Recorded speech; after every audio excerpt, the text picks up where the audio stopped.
Tiniyak ni Department of Public Works and Highways o DPWH Secretary Vince Dizon, hindi na band-aid solusyon ang gagawin sa Sunog-Apog Pumping Station sa Tondo, Manila.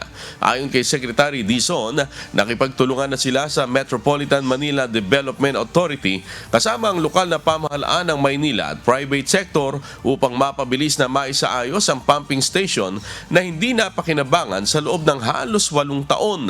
Target ng DPWH sa kalagitnaan ng Enero sa susunod na taon na gawing fully operational na ang kahit isang pump sa Sunog-Apog.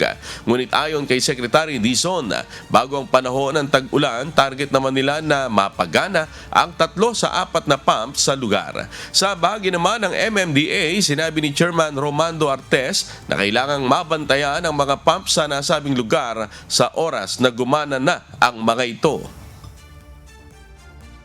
Natin with the MMDA and with the City of Manila and with Prime Infra before June of next year, umaandar na to. At least 3 pumps umaandar na.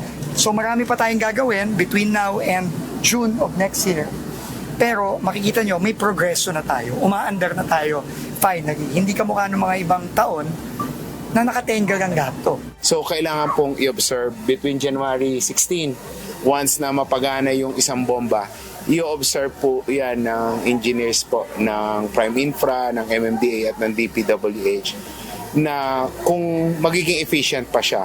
Kung hindi po, meron po kaming plan B na palta na po lahat yung buong system.